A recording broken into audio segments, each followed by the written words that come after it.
fujoshis e fudanches, eu sou a Mai e bem-vindos ao meu canal Contra Animes. E nesse vídeo nós falaremos de homens grávidos. Isso mesmo, homens grávidos. Homens grávidos. Homens grávidos? Homens grávidos nos mangás. Mas antes de começarmos esse vídeo, eu tenho que dar um alerta. Se você acha que as crianças nascem de repolhos ou trazidas pelas cegonhas, esse vídeo não é pra você, porque eu vou debater um pouco sobre biologia.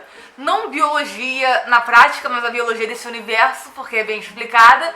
E vou debater um pouquinho sobre esse gênero de mangás que tá ganhando muito espaço pra quem gosta de yaoi. Mas se você realmente não se sente confortável com isso, é a melhor hora de você fugir e sair desse vídeo. Então vamos lá! Antes de começarmos, eu tenho que começar a explicar mais ou menos de onde surgiram esses homens grávidos nos mangás. Pra quem não sabe, existe um gênero de mangá chamado yaoi, que é um gênero de garotos que namoram garotos. E esse gênero é feito para o público feminino, para as garotas que querem se apaixonar por um garoto, mas elas não querem ver uma outra garota sendo representada ali, se apaixonando por esse garoto. Então elas substituem essa garota por um outro garoto e faz muito sentido para as fãs, isso que importa. Mas continuando, homens grávidos surgiram como uma tag de yaoi, que é M-Preg. E é basicamente ideias para uma fanfic onde dois homens se relacionariam e conseguiriam ter filhos. Essa tag foi inventada justamente para estruturar um conceito de que esses homens que elas já shippavam pudessem ficar juntos e formar uma família feliz, ter filhos. O que pra mim, na real, não faz muito sentido, porque gravidez não parece algo muito bonito, não. É tipo um pequeno parasita dentro do seu corpo que devora tudo que você come e depois ele te rasga todo e sai. Eu não via muita felicidade nisso, mas tem gente que gosta e eu tentava respeitar. Mas como toda coisa que tem fãs bizarros e gera uma situação bem bizarra, surgem aqueles que têm uma ideia um pouco mais crítica, que acham que aquela ideia básica não funciona, que tipo, homens grávidos por serem grávidos é meio absurdo. E aí surgiu uma nova tag para os mangás e yaois, que se chama Omegaverse. Essa tag começou igual o M-Preg, que era só para fanfics, que eram fãs escrevendo, os fãs ocidentais, e ela foi tão bem desenvolvida que ela se tornou um gênero de mangá. Atualmente é um subgênero do yaoi, com muitos títulos bons publicados ali para esse gênero. E aí que Omegaverse é o conceito dos homens grávidos com uma explicação plausível para eles existirem e uma crítica social tipo foda, é muito bom. Claro, tem aquelas bizarrices porque você não esperava outra coisa de fãs de anime e mangá, né? Mas também tem gente que trabalha muito bem com esse tema.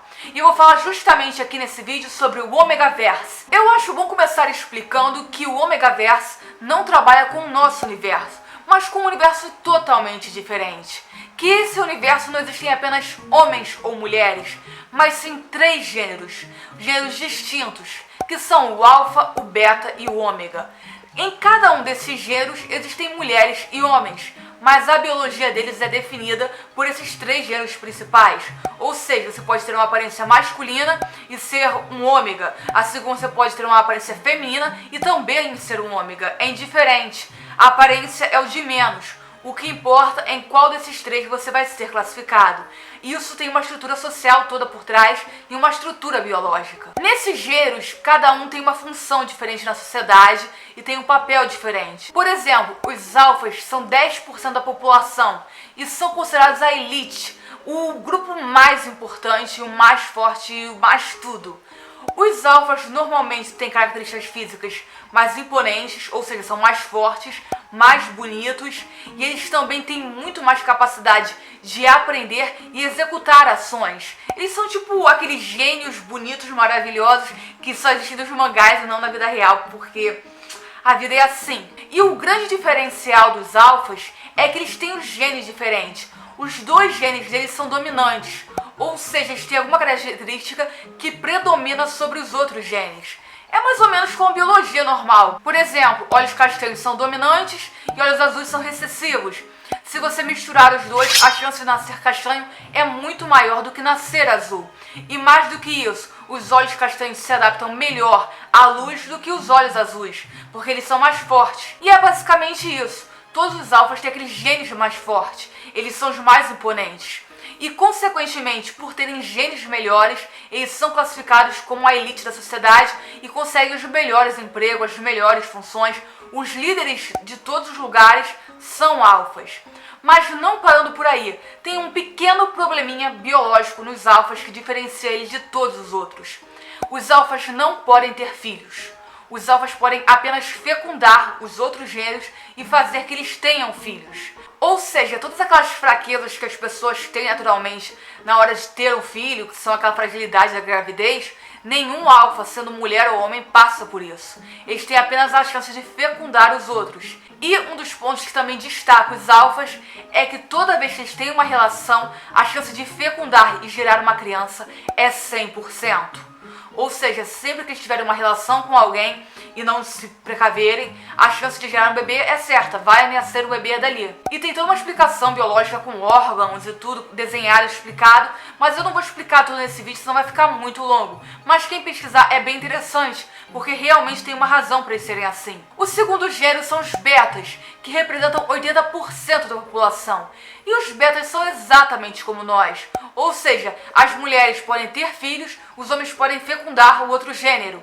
E como normal, como é com a gente, podem ou não gerar filhos tendo uma relação, não é uma regra, uma coisa que acontece às vezes ou não acontece. Pode ter sido um acidente ou não ter tido.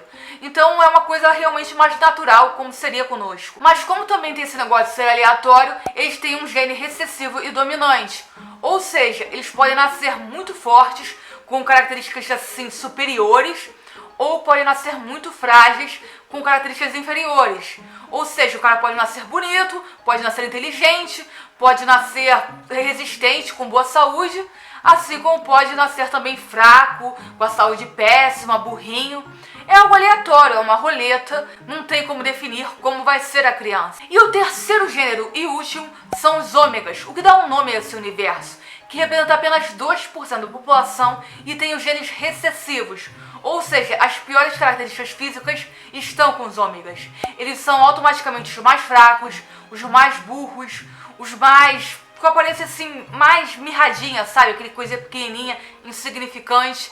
E eles automaticamente sempre são considerados uma subespécie. São sempre assim, meio maltratados, ninguém quer se relacionar com o ômega. Não só tendo essas características, mas como todo homem ou mulher ômega tem a característica de que pode engravidar, porque o físico deles é diferente. Só que a chance deles engravidarem é muito baixa. É tipo muito baixa, quase nula. Então se um ômega se relacionar com o beta pode ficar tranquilo que nunca vai acontecer. Mas como os alfas têm 100% de chance de fecundar, quando eles se relacionam com o ômega vai ter filhos. Só que o ômega é realmente uma subespécie porque ele tem vários problemas, não só a estrutura física deles. Eles enfrentam uma coisa similar aos animais que se chama cio.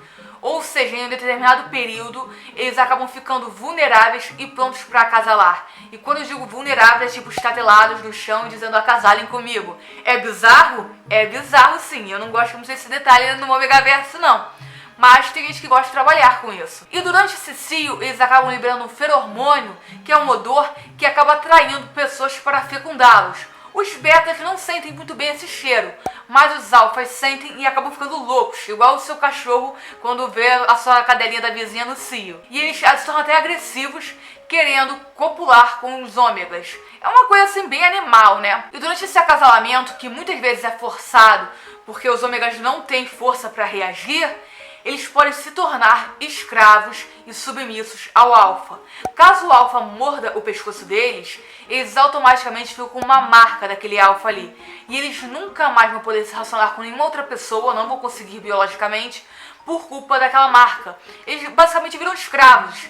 Eles não conseguem mais reagir. As vontades do alfa predominam sobre o seu ômega. Ou seja, quando o ômega vai ter cio, vai ser definido pelo alfa, quando o alfa estiver afim. Todos os fatores biológicos fazem o ômega se tornar um servo do alfa. E é esse o ponto que faz que aconteça todo o drama dessa história.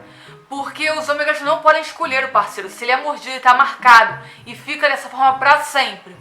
Algumas mangakas gostam de trabalhar com isso mais no futuro, e aí eles colocam que existem remédios para impedir o cio e que os ômegas usam uma coleira para impedir mordidas, assim eles não ficam submissos a ninguém. Só eles podem escolher tirar a coleira ou não. E também não existe esse negócio de par perfeito nesse universo, porque um alfa pode morder vários ômegas. Se ele quiser acabar com a população de ômegas, ele morde todo mundo, vai ser todo mundo submisso a ele e acabou. Mas aí surge a coisa meio fantasia que eles gostam de colocar também, que é a história de almas gêmeas. Eu acho isso uma baboseira, mas tem gente que gosta dos mangás desse tema. Que é basicamente o alfa encontrar um ômega destinado a ele, sua alma gêmea, e depois daquele encontro o alfa fica submisso igual ao ômega. E o alfa nunca mais consegue se relacionar com alguém porque aquele ômega ali é o ômega dele.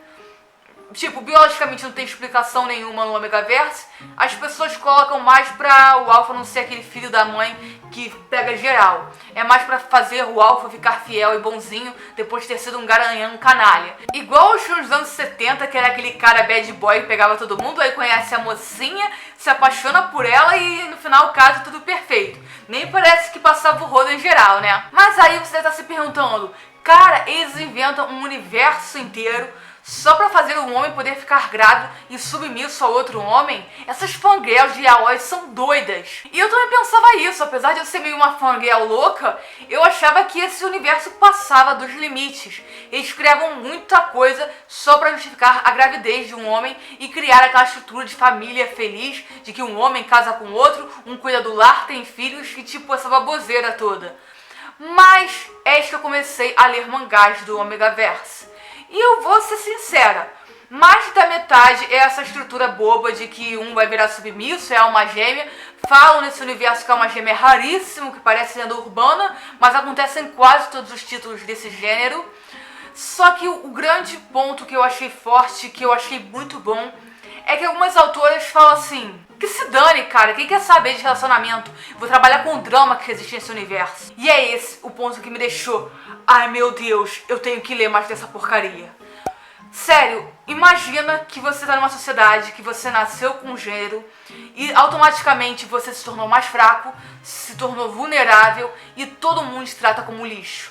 E não importa o quanto você estude, tente se tornar forte, o seu gênero vai te tornar um lixo. E não apenas o seu gênero, biologicamente, caso alguém queira te escravizar, ele vai poder fazer isso, só porque ele é rico e importante. Eu sei que pode parecer, uou, você está fazendo uma crítica social, mas agora considera que os ômegas são as mulheres muçulmanas. Agora considera que elas basicamente são vendidas para pessoas ricas, que têm várias esposas e que podem bater nelas porque a lei protege isso. Podem ser estupradas, podem ser ignoradas e elas não são reconhecidas como pessoas com direitos, como um ser humano. Chegamos ao Ômega Verse, sentiu a crítica social aí? E na real, as autoras que pegaram essa premissa, pegaram esse universo e começaram a trabalhar com drama, criaram umas histórias assim pesadíssimas, que não fala tipo assim de tentativa de você se superar na sua vida e o mundo falar que você é um bosta e não vai conseguir nada. Então não tem esse negócio mais de se prender a romance, de um alfa vai se apaixonar e ser só uma gêmea. Estamos falando de um universo onde você é uma mercadoria e você tem que lutar contra isso. Você é um escravo e você tem que lutar contra isso. E você tem que enfrentar as consequências por tentar reagir, por tentar dizer, cara, isso não é certo. E foi esse o ponto que me fez me apaixonar pelo Ômega Verse. Eu sei que a ideia de um homem grávido é muito estranho mesmo, é meio que você fica, cara, isso aí é fetiche de algumas pessoas, mas quando uma pessoa está disposta a fazer uma história boa usando esses assuntos, dá pra fazer uma história realmente muito boa. E já não importa mais se é homem ou mulher. A base que eles criaram para essa estrutura social, para permitir que o homem pudesse ficar grávido, faz você enxergar até o mundo com outra perspectiva. Muitas vezes você não se coloca no papel da mulher porque você é homem. E aí você vê esse mangá onde tanto homens quanto mulheres estão em papéis de que são nada, são uma mercadoria, isso acaba fazendo você pensar. E eu acho que foi esse um dos grandes motivos de eu querer explicar para vocês o que é um pouquinho Ômega Verse, o que é o Impregn, o que são homens grávidos dos mangás. Porque eu vejo muita gente, isso vale pra mim alguns meses atrás, zoando horrores esse negócio de homens grávidos nas fanfics, ou homens grávidos nos mangás. sem dar a chance de ler um título e ver que ele pode ser bom. É basicamente um preconceito. Você automaticamente pensa que tudo que é feito para aquele tema é fetiche, é bizarro. Igual acontece com alguns animes eit, que só porque são eit o pessoal acha que é só calcinha e chega na hora e tem uma história boa, tipo Tenjo Teng. Então às vezes você tem que dar a oportunidade e se abrir a conhecer uma coisa diferente, a talvez ler uma coisa que não seria sua habitual, porque você pode encontrar alguma coisa ali que vai te surpreender muito. É uma coisa que pode parecer boba, fetichista, pode se tornar um objeto de debate, um drama que vai te deixar na bad por uma semana pensando por quê? Que foi na verdade o que aconteceu comigo quando eu comecei a ler Omegaverse. Tava todo aquele negócio genérico de alma gêmea, pensando que porcaria. Eis que eu li um mangá que era tipo totalmente drama, não tinha romance nenhum, era só eu tô apanhando, sofrendo e nossa, cara, foi meio traumatizante. Mas depois que eu li, eu fiquei pensando, tem gente que trabalha muito bem com alguns temas que as pessoas consideram automaticamente ruim e fetichista. Por isso eu peço que às vezes, se você vê alguma coisa estranha, antes de julgar, tente conhecer um pouquinho. Tenta ler um mangá antes de falar mal, não taxa isso só porque tem uma bizarrice ali.